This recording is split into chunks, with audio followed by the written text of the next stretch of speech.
This week, Brotherhood of Spacers continue to antagonise in Venal. Winter Coalition encounter a diplomacy problem. The Snuffed Out Dread hellcamp continues in Fraternity staging. A Ragnarok displays a mastery of misdirection. 3 independent alliances rally together in Curse. 3 coalitions find reasons to fight in Immensia. Stainroos continue to clash with Red Menace Coalition in Esoteria. Fraternity achieve their Pochven goal, and some EVE meet dates have been announced. Hello pod people, I'm Frost and this is your weekly EVE Online update.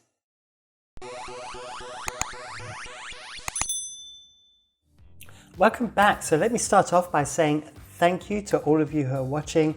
I'm now at 7,000 subs on YouTube, so we've broken the 7,000 mark, and I'd like to thank all of my subscribers for subscribing, and for all of you as well who are putting the word out there and letting people know about the show. So I really appreciate that, and we're rocking towards 10,000 now, so that's awesome. Right, also other good news to start with, of course, is the Scope Syndication skin giveaway. And I have 2 winners to announce. The first one is from the 1st of February. This is for the 1st of February was for the Venture skin, and then from the 8th of February onwards we were on to the Vaga skin, I believe. But anyway, they've been sorted out with their skins. So Sumbu Ayrtins has won a skin, and also a Karua Blacksteel they won the skin last week. That's on the 8th of February episode. And I'm still waiting on Keith Milligan. So Keith Milligan, you need to get in touch, please. That's your YouTube name, so that I can give you your skin. Just contact me through my Discord. Link is in the description. All right, so, and as always, I've got 2 more skins to give away a little bit later on in the show. So where do we start? Oh yeah, I go up into my box and I get my pen at the ready. And we're going to start off in Pure Blind just to confirm something that I said last week. And I was talking about toilet paper, and toilet paper were part of the greater trash community, and they gave away some systems to Brave, which I'm highlighting in blue here. And I said last week that I believed they were going to low-sec. That is the case. Leadership has confirmed that. They are moving to low-sec. They are leaving greater trash community, but they're leaving on good terms. They've decided they've spent 3 or 4 years in null-sec, and want to do something different, so they're heading off to low-sec. So good luck to them, and we'll see if they pop up on the battle reports and kill boards soon in low-sec. Right, so next we're going to go over to Venal. So Venal is up here. Now, if you've been following for the last few weeks, essentially PanFam, NC Dot in particular, Northern Coalition Dot, have been wanting to remove various entities that have been living in the area who have been harassing PanFam and also Fraternity, Winterco and so forth. And they did this by removing their structures. Now the key, or the major, what's the right word? The main protagonist in this, I suppose, is Boss, Brotherhood of Spacers, who have had a lot of structures in Venal, which have been attacked quite regularly. And whilst a couple of Fortizars and so forth have been lost, they have now started putting down extra Astra houses to generate more content. Now, one of these is very important. So this was an Astra house which was actually destroyed, as you can see here. But what is important here is, as I mentioned last week, we see Brave Collective again have come and joined Brotherhood of Spacers and helped them out. But what is really important is on the blue here on the left, as you can see, Fraternity are here. Now, there was an agreement, a non-interaction pact, a NIP, between Fraternity or Winter Coalition and Boss over the structures. And the agreement was that the moment that Boss didn't anchor structures within a certain jump range of sovereignty space of Winter Coalition, then those structures would be left alone and would not be attacked. But this structure was not within that range. And so what we had here was a NIP slip. It was a breach of the NIP. And this created a bit of an issue. Now, Boss actually released a video, which I'm just going to put up here. As always, I'll link these videos in the description below, so you can watch in your own time. Obviously, it's a voiceover from The Office, but it's actually very, very well done about who's to blame over this breach of the NIP. Now, what has become clear is that it looks like an FC kind of overstepped the mark and did something they shouldn't have done without the knowledge of leadership. But as a consequence of this, Winterco leadership have decided to dissolve the NIP. Now, this is where it gets interesting, and this is where it becomes very important, because this NIP, as I understand, has a 28-day cooldown period. So, really what matters now is if Winter Coalition attack any boss structures within the next 28 days, then it becomes leadership who have broken the NIP, not just a random player or FC or someone not necessarily in kind of top level leadership having made a diplomatic incident. That happens all the time in EVE. But if a leader does this, then that becomes a problem, because then that puts into doubt any other non-invasion packs or non-interaction packs in the future. So this is something to look out for, and we'll have to see over the next 28 days whether Winterco actually follow the agreement of this NIP and don't actually engage in the attacking of structures of boss in the next 28 days. So there you go. So that's kind of got you up to speed on what happened there. Now, there were actually some more structures that were anchored. So that one did die, but I believe 2 more Astral Houses were actually successfully anchored in Venal. All right. Also, the other thing as well is that there's a video somewhere. Did I have it? No, I don't have it. There's actually a video of Brave, from Brave's point of view, fighting over one of these Astral Houses.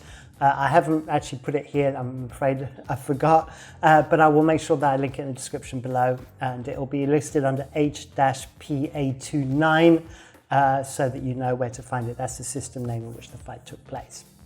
All right, so then Veil of the Silent. So Veil of the Silent, as you know, the big news there is the Snuffed Out hellcamp. So I think it was a couple of weeks now that Snuffed Out did dread bomb a couple of Titans right at downtime, but a hellcamp was created of lots and lots of bubbles over the area in which these dreads dropped. Now it's right in front of the Fraternity staging Keepstar, the Winter Coalition staging Keepstar, and is being camped on a regular basis. Now there was a breakout attempt done on the 10th of February, so that was on, when was that? That was on Thursday morning at downtime. Now, you can see here there's some losses. There's 101 billion of losses. The reason why was 11 dreads did die. You can see them here on the battle report. But the biggest thing that came up in this whole conversation was actually how many got out. Now, I can show you a bit of footage. Now, you can see right here. Oh, hang on, just read that bit. There is a gap in the bubbles right there. And the reason why that happened is that there was a Loki fleet that appeared, and this Loki fleet started shooting bubbles. Also, there were some sacrificial dreads that logged in a little bit earlier than the other dreads and then started clearing bubbles using the dreads. And so dictators like myself, you can see right here, I'm starting to try and bubble up and clear up this gap and bubble some of these ones that were not in the bubbles. Now, the thing is, it's about 40 dreads logged in, but what we got was 2 different story times out of this. So on one side, this is on Reddit, we had Snuffed Out turn around and say, yeah, we had 10-ish dead, but we got 90-ish out. Now that was then contested strongly by Winter Coalition, who said that was not the case, that this was simply a means by which Snuffed Out were trying to convince Winterco players that there was no reason to continue the hellcamp as most of the dreads were out. Now, I'm going to do a white screen warning, but I'm actually going to try and block it out in post for you so you don't get like the white screen of horror, which I do. I'm getting a suntan now. What happened is that Winter Coalition ran locator agents on all of the characters that are supposedly logged out in these bubbles to double check where they are. And so they turned around and said that their count was that 32 have gotten out so far, and 19 have been destroyed so far, and 60 are remaining. So yeah, 2 different stories there from 2 different groups, and this is how both of the groups kind of addressed their opinion of what actually happened in these bubbles. So the hellcamp is still continuing. Every day at downtime, a few more dreads are logging in, boosting up their capacitor, checking their warp-in spot, all that kind of stuff, and literally landing on grid just a couple of seconds before downtime so the Titans don't get a chance to shoot. I did see today that the Fraternity Titans tried to lance and set up some lances. Now the chances are that some bubbles can be destroyed by that, but they were hoping that basically the dreads would just come into the lances in that last second and it would be enough to kill them. But they didn't succeed today, but they may try on another day. Okay, so then we're going to move over to the Kalevala expanse. Because if you remember, if I can find the right thing, there we go. There was a bunch of bubbles in R10 because I said last week that Ragnarok was supposedly locked out in these bubbles, that he tried to jump in and some heavy interdictors warped to the Sino literally as he was jumping in, and they believed that he cloaked up, and so they put in all these bubbles and then they dropped this Fortizar underneath. Horde Vanguard did and dropped it underneath. Now, what has happened is a Ragnarok released a video as well as killing a paladin in R10-GN on the very same day to confirm that he has managed to get out of this bubble camp. Now, this is the video, and as you can see, he's showing the bubble camp here, and he's showing all of the tunes there waiting on the bubble camp. This is now a Ragnarok logging in, and I'm going to draw your attention to this down here, that you can see that apparently his Ragnarok has a Noros modified interdiction nullifier, and so this supposedly allowed him to jump out of the bubbles like so. Now, this is in fact, I'm going to spoil it a little bit and say this is not a super duper interdiction nullifier that you can fit onto Titans that was given Norris's name, Norris being the leader of Winter Coalition. It was in fact a classic tale of misdirection. What actually happened is a Ragnarok did not cloak, he actually warped off. And the Hick pilot that was landing on grid saw a Ragnarok disappear from his overview and assumed that he had cloaked, that his eyes just missed the range and didn't notice that the range was actually more than a few hundred kilometers as he was landing, and that the Rag was actually much further away than he thought. And so therefore the belief was that he was cloaked, when in fact he had actually just managed to warp away in the nick of time and then safe log about 8 AU away from the point that was bubbled. So there you go. So the good news is the tale of a Ragnarok continues, and obviously all Marauder and Dread pilots need to stay on guard because a Ragnarok is around again and will most likely be continuing his drive-bys, as we saw with that Paladin that I mentioned earlier. I don't have the kill mail for it here, but if you just look up a Ragnarok, you'll find it quite easily. Okay, then on to something completely different. In Ethereum Reach, the residents of Ethereum Reach, so that's Slice Solariastonium, and Slice Pirates, which is kind of their new bro group, Quote Alliance and Intrepid Crossing, kind of do these events apparently on a regular basis. This one was their Valentine's event, which took place last weekend. And I have a little battle report here. It actually involved Pandemic Horde and Pandemic Legion because they'd had a 100-man Caracal fleet, and Pandemic Horde and Pandemic Legion were dealing with an ESS issue, and they basically joined in on that. Then they went over to Fire Coalition and harassed Fire Coalition's ESS, generated some content there, and then did some more roaming. And good fun was had by all, apparently. So I can see some maulers there as well. Hang on, let me see if I got the right side. Ferox is, there we go. So there's the Caracal fleet from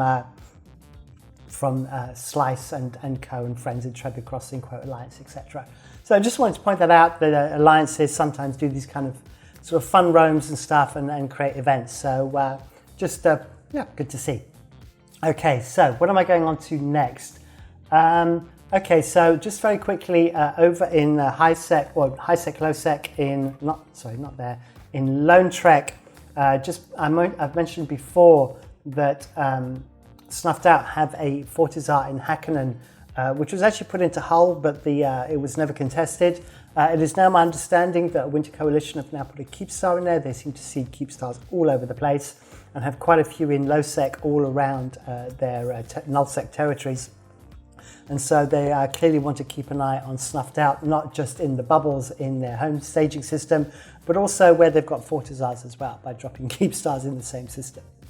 Okay, then the other piece of news, well, it's actually a piece of not news, which is possible. In the Forge, if you remember, 2 weeks ago, Bjorn B had his final battle that ended his war with Omega and Media Labs with his corporation called 10.K, where he was going to take on the Pocos. Now, that 2 weeks has expired, so basically once a war deck has been ended due to the HQ being destroyed, you cannot re-declare a war for 2 weeks. Now that 2 week period has ended, but I've not seen a new war deck. I haven't had a chance to speak to Bjorn B, but I assume that he's got other things on at the moment, and he hasn't yet declared war, but I believe his plan is to do this at some point. All right, so let's do the giveaway. So time for the giveaway. Here it is. It looks gorgeous on the Varga. It is the Scope Syndication skin, the Varga being the Marauder. And essentially to win one of these skins, one of these two skins, you have to make up a sentence in the YouTube comments below with a keyword of my choosing. I'm going to use the keyword this week of warp. You can use warp, warped, etc., all variants of warp. As you'll see when we talk about something that happened in Curse in just a minute, you can see where warps can sometimes go very, very wrong, and you can get in a bit of a pickle. So warp is your keyword.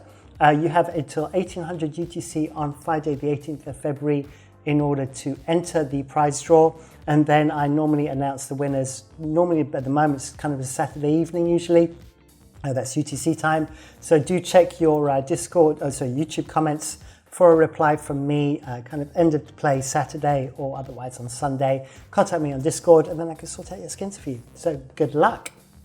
Okay, right, so back to our map. And we are going to Curse. So in Curse, we're going to be talking about the system HLW-HP.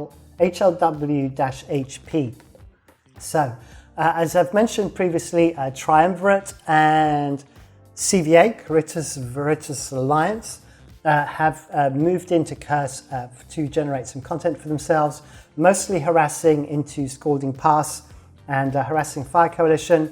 But now also they've recently been seen creating fights as well in Immensia, which we'll come on to a little bit later. But there was one particular fight that I want to point out in HLW because of a couple of reasons. So I think it's this battle report. No, it's not that one. Not that one. It must be this one. Okay, there we go. So the thing that I wanted to point out here was first of all, that the initiative came to support Triumvirate in this fight, along as well as the greater trash community, so that's Reform Volta, Reform Blob, Toilet Paper as of that moment, and Scumlords. But we have a new group that has entered into the fray, and that is Slow Children at Play. Now, Slow Children at Play were in Cloud Ring, and as when we get to Cloud Ring, you will see that the situation has changed quite dramatically. But this fight broke out, and it was all looking pretty even. I believe it was over an Astra house that belonged to Triumvirate, and unfortunately, the Minakawa was destroyed. But they were defending this using a Minakawa as their kind of their reps, and then they were using these eagles. Now you can see all of these eagles are now dead. Now the reason why was just a very, very well-timed bubble and a very unfortunate fit for that bubble, because these eagles did not have a prop mod. So as you can see here, there's no prop mod. In fact, it looks like they added an extra shield extender and then gave them a little bit more buffer, which gave the Fax more time to be able to land reps on the eagles. Now that all works well when you're on the structure, but unfortunately, they did not decide, I don't think that they didn't stay in the structure, they decided to walk back to the station, which they've been using as their staging. Let me just say that again. So you can see right here, 200 kilometers off of the station, a bubble was dropped and these eagles all landed in the bubbles, and without prop mods, they weren't going anywhere. And unfortunately, these eagles therefore died. So good play to add the shield extender, but unfortunately, that was a very, very good bubble that caught them all. All right, so let's go on to Immensia. So I talked about Immensia and how things were changing there. Now, I got very, very confused with Immensia, and I'm still confused now, and I'll own up to it. But a lot of it started around the system of GM-0K7, which belongs to Black Rose, Black Rose being part of Fire Coalition. It's supposedly in Immensia as well that we have a Tyre, which is Tenerifis and Immensia reunited, and it basically makes up, they're a kind of sub-coalition within Fire, which has Celestial Empire, Lollipop Monopoly, already replaced, Black Rose, and I may have missed a couple of others as well that are in Tenerifis. But anyway, the first thing that happened was a fight broke out over the iHub in GM-0K7, and the battle report is right here, and as you can see, what we saw was that Triumvirate and CVA were very, very outnumbered in this situation. And as a consequence of this, they lost the faxes. I believe these faxes, I would assume these faxes were either helping Toasters or otherwise they were on grid with the Serbs, although that does pin the Serbs down, having to then stay close to your fax. I tried to get more info on this and it all got very, very confusing in my Discord. Especially so as it then progressed into other things. There was another iHub that came up, which then led to this battle report. And so instead of just this team, Triumvirate and CVA versus Fire Coalition, you can see that the numbers not only boosted up in Fire Coalition, where they doubled, but then on the other side, we then had Wrecking Crew over here, in Team A, and we had the Imperium in Team B, who appeared to come in and assist Triumvirate and CVA. I couldn't get absolute confirmation, but it does look like that was how things played out. Now, as to how all of these things died, I don't know. There was caps involved, as you could see. We've got some Revs on the side of Fire Coalition and some Naglafar Phoenix, some Dreads. We got some Minakawas, which we saw earlier. But obviously those were involved in two different fights. The Revs and the Mikars weren't on grid at the same time. Lots of Serbs everywhere. So there was Serbs in the Imperium fleet, in the Wrecking Crew fleet, and I believe in Triumvirate / CVA. And then I think it was all Munins for, Serbs, more Serbs, let's see, more Serbs. So Serbs from everybody, and normally there's some Munins from Fire, there we go. And the usual Munins from Fire as well.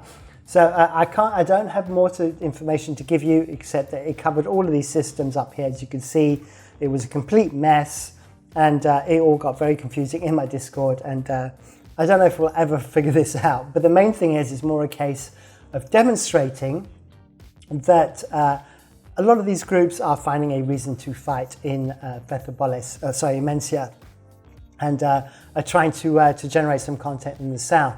Now, as to whether this continues, remains to be seen, because as you know, the initiative decided to kind of pull out from their deployment that they deployed to Esoteria.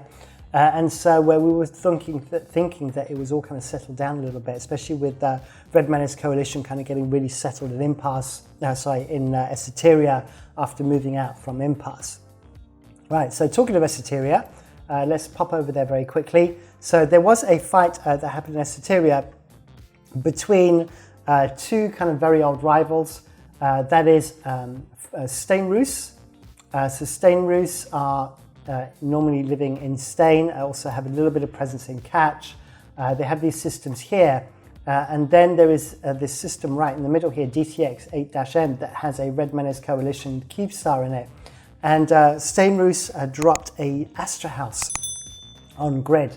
And this Astra House, if I can find it, I guess this one, is that the one? Okay, I'm gonna lose it now because there it is, DTX 8-M. So as you can see, we have Stainroos on this side, and what we had was we had Red Menace Coalition and Siberian Squad came to assist, and a fight broke out over the Astra House. Fast Kick actually, Ferrata Victrix and Fast Kick actually dropped some carriers on the Astra House, going all in to try and protect it.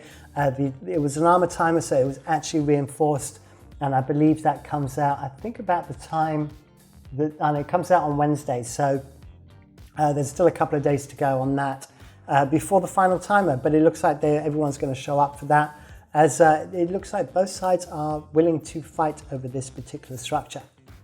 So there you go. So in the south, every group seems to be finding some reason to get involved in some fights, which is always good news. Okay, I'm going to mention Fountain before I leave Esoteria though, I need to cover this right here. So I wanted to show that it's not just a Ragnarok that does drive-by shootings. As we know, we have a Hell, which is another toon that belongs to a Ragnarok. But now what we have is a drive-by Wyvern, which is not your typical ship that you would see used for that. I have to be very careful of the name here. This is Dig Bik Asami, which I believe is an altar sender in stone in test. And he has decided to set up a nano Wyvern and is going on the hunt in the south. Whilst obviously, as we know, a Ragnarok is up in the north. So potentially we have drive-by supers and titans popping up all over the place.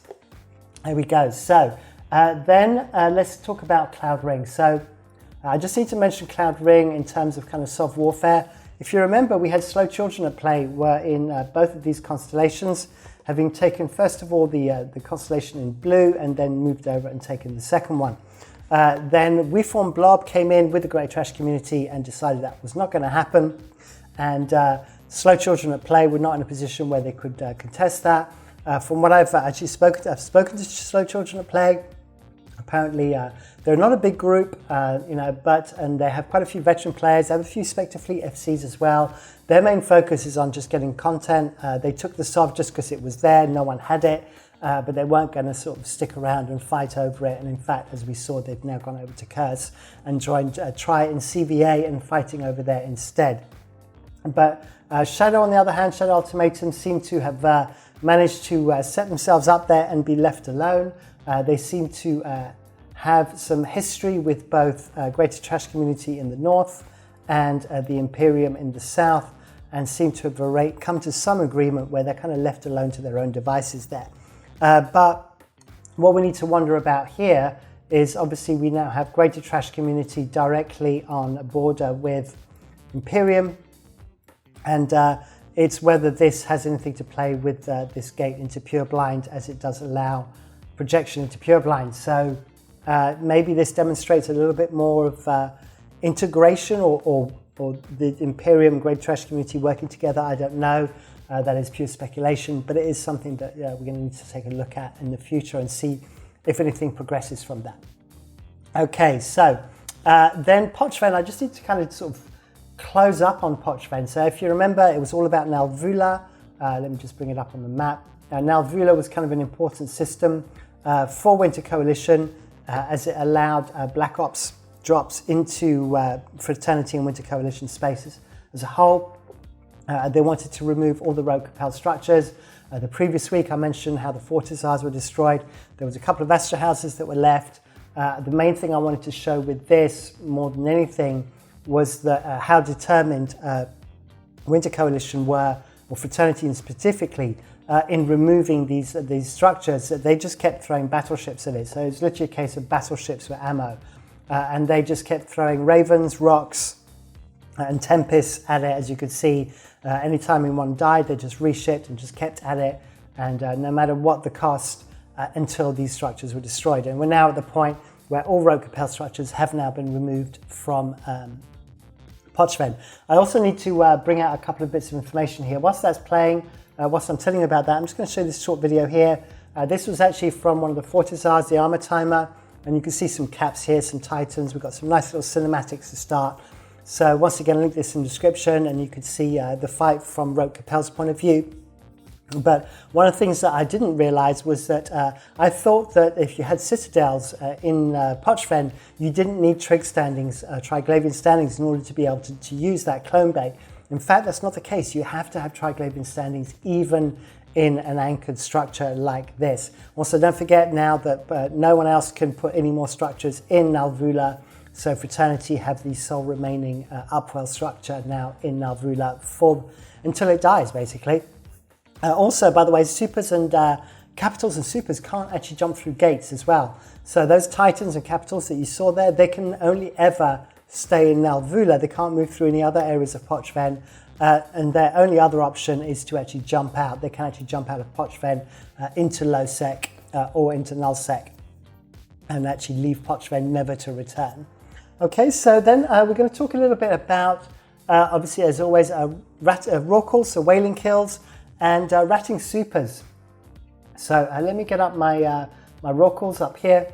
So it's been pretty busy for raw calls actually. It's been picking up. So if you remember, we were down to single digits a few weeks ago. We're now up to 19 raw calls having destroyed. These raw calls have been destroyed in many a way.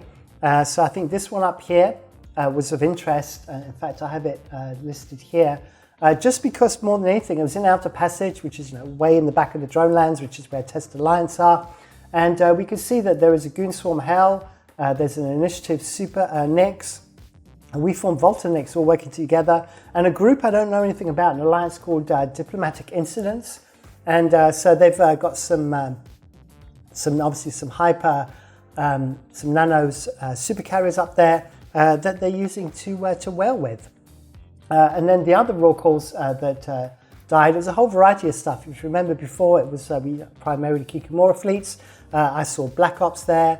I saw Dreads and a few others. So a real mixture of stuff going after these whaling kills at the moment. And then on the supers front, we had a few supers die. So we had 5 ratting supers destroyed, which is kind of your typical amount. But what was interesting, the one that picked up my attention was this hell that was destroyed in DTAC W7FO, which is in the heartland of Delve, of the Imperium and Goon Swarm in particular. And what is interesting to note here was that we saw some Pandemic Horde capitals. So it looks like Pandemic Horde have actually deployed, if I actually bring up the Delve map, have deployed some capitals into NPC Delve where they can work out of the stations, and they can obviously reach into DTAC W, which is just over there. So just interesting to note that. So, we've got Goon Swarm up in Initiative and Supers up in Outer Passage. We've got Pandemic Horde who have got some caps deployed down in Delve. So yeah, some little groups there like popping up all over the place. Okay, then I'm going to finish off with mentioning a video from the wonderful Katia Say, who's a very well-known famous explorer. If you remember, she released an episode called New Eden Travelers a few weeks ago. We now have episode 2. These are definitely worth a watch. They are beautiful, they're really well narrated, some really nice cinematics, and you get to find out about some whole stuff of lore that I didn't know about. There's like a little treasure hunt and stuff that goes on in this whole lore environment. And yeah, definitely worth a watch. It's about 8-9 minutes of your time. Just chill out, enjoy the nice commentary, and enjoy the show, or enjoy the episode. Okay, then I just got to announce a couple of EVE meets. The first one is EVE Montreal. So Sorry in advance have announced that they are coming back with another EVE Montreal. This time at the Sugar Sack. It is on Saturday, the 26th of March, 2022. And as you can see, there's unlimited bacon. So what more reasons do you need to go? Yeah, so there's that one. And then EVE London has also been announced, but that's a long way away still. That's going to be on the Saturday, the 27th of August, right in the middle of summer there, or the end of summer. So there you go. So that's it from me. That's it from this week. I hope you enjoyed the show. As always, don't forget to like, subscribe, hit the bell icon for notifications. And if I don't see you on my Twitch show at 2000 UTC on Friday, then hopefully I'll see you here next week. And as always, keep putting the word out. It's really appreciated. That's all for me. Thank you. Bye.